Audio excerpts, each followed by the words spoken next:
In our Sunrise Smart Start, a driving ban still in place for Buffalo and surrounding areas as officials try to clear those streets for first responders working to help those still in need. Governor Kathy Hochul is in Buffalo speaking about the efforts to clean up after the storm. In the meantime, she says she understands how those affected are feeling, but she's urging everyone to hang on just a little bit longer.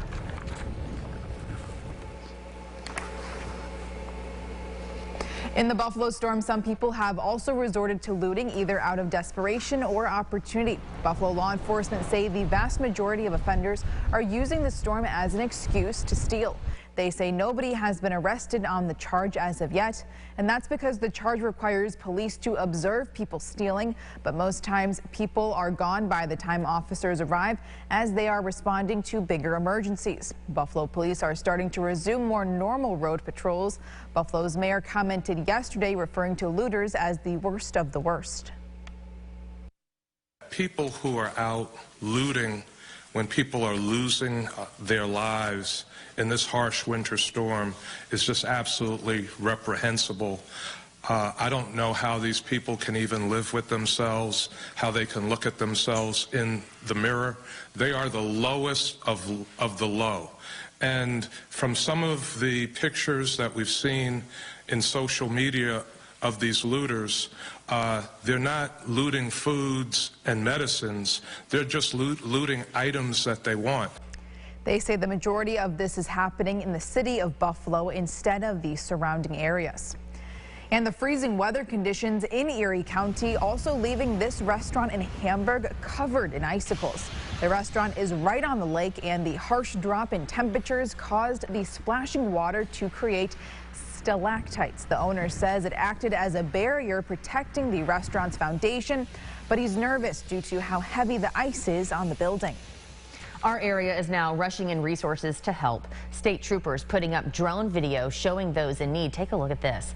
A number of local troopers have already arrived with snowmobiles and utility vehicles to help with welfare checks and road clearing. Also, the Chili, Brighton, Henrietta, Gates, Ridge Road, and Lakeshore fire departments have sent over 6 emergency fire units, each one with 4 firefighters. Spencerport and Point Pleasant also sending full fire trucks, each with 6 firefighters on board. Meanwhile, Rochester police have sent 8 members of their scuba team in, and Penfield ambulance crew helped with rescue and recovery efforts. And in the midst of all this, some tragic news to report. The death toll for the Buffalo storm has now reached 27 and is expected to continue to climb.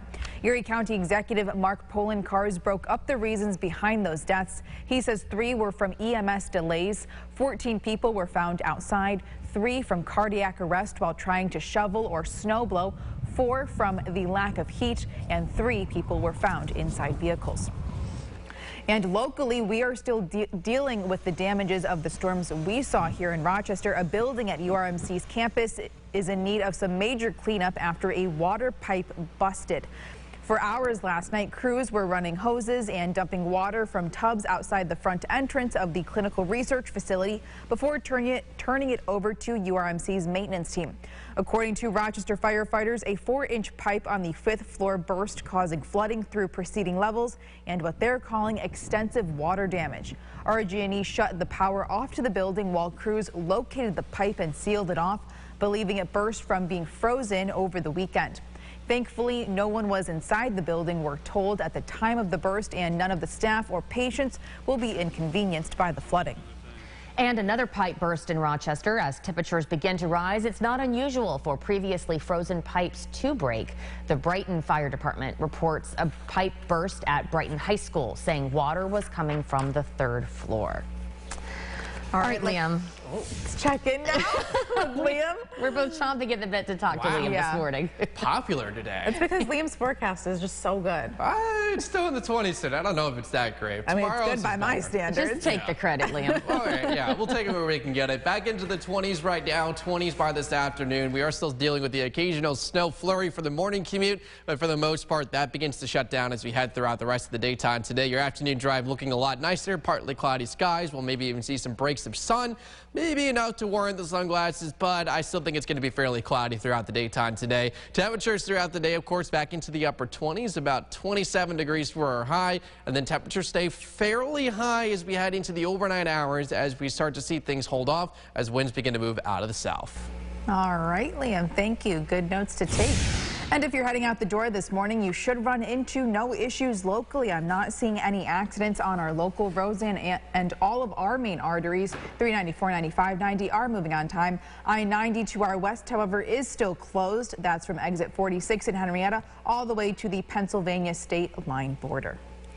Now we're going to move away from our weather-related headlines now because the national drug shortage of over-the-counter medication is making an impact on some stores and some pharmacies. News 8's Jatira Marsh joins us to tell us why this might be happening and what you can do if your kiddo gets sick. Jatira, good morning.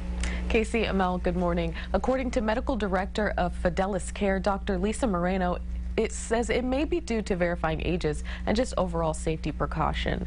She says in times like these where children are experiencing a triple-demic and there are shortages of the name brand medicines like Tylenol, Motrin, and Advil, she suggests you use the generic alternatives that are just as effective like acetaminophen and ibuprofen. She says for parents who have younger children and are hesitant on giving their kids medication, she lists a few things you can do. So the first thing you want to do is take their temperature, and you want to have some documentation of what those numbers are. And if you feel your child is not improving in any way, just repeat those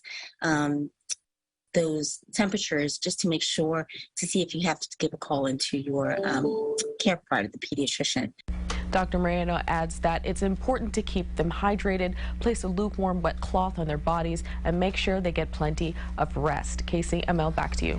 Jatira, thank you. Dr. Moreno says each child has their own specific scenario, so if you have any questions, make sure to contact your child's own pediatrician.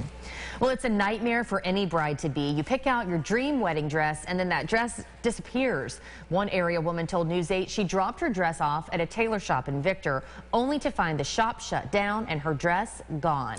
And another woman said her dress was returned to her completely botched. Christian Garzone filed this report on the apparent garment grabber as the two women search for answers.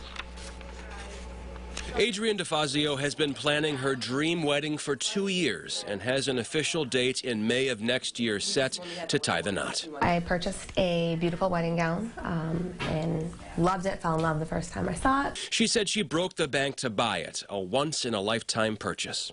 Brought it to a tailor. I had heard really good things about him. That tailor, she says, is Mert Ozturk from the Victor Tailor Shop on West Main Street in the Village. He basically offered to hold the dress there in his shop, said it would be safe there in the garment bag. She paid for the alterations up front, but Ozturk last month, she says, ghosted her. Nothing. Responsive, just literally went cold. And DeFazio isn't the only one complaining about poor customer service. I did get my dress back, but it was totally ruined. Rachel Ikonomu says Ozturk told her he was closing a shop and agreed to come to her house to work on alterations. But she says Ozturk never showed. He did eventually drop her dress off, and she says it was 3 sizes too small. Can't really lose 3 dress sizes 3 weeks before your wedding. DeFazio says Ozturk shutting his door was a shock to her. She says her dress, the last time she heard from Ozturk, is lost. He said, oh, I looked in storage and it's just gone, and pretty much doing the blame game. I should have come and picked it up. It's my fault the dress is missing. She says there's no straight answer from Ozturk as to what happened. No recourse, no offer of reimbursement, nothing, not even an I'm sorry. That's just baffling to me. For News 8, this is Christian Garzone. Christian, thank you. News 8 did try to reach out to Ozturk for the past couple of weeks, and we still haven't heard back. Both women claim they're out thousands of dollars from this ordeal. Rachel bought a new dress, but Adrienne is currently searching for a new one. 22 degrees right now, feels like 9 degrees. That's one thing we're still dealing with across the area. But we are warmer than other places, so we got to keep that in our back pockets today. It's always nice to look on the bright side of life as we work our way through. Of course, your 8-day forecast warming up as we head into the rest of the week. Love the positivity. Thank you, Liam. And thank you for starting your day with News 8 at Sunrise. Our next update is coming up in 30 minutes. CBS Mornings is next. We'll see you all tomorrow right here on News 8. Follow News 8 wherever you are on RochesterFirst.com, Facebook, Twitter, and on our app for news and weather.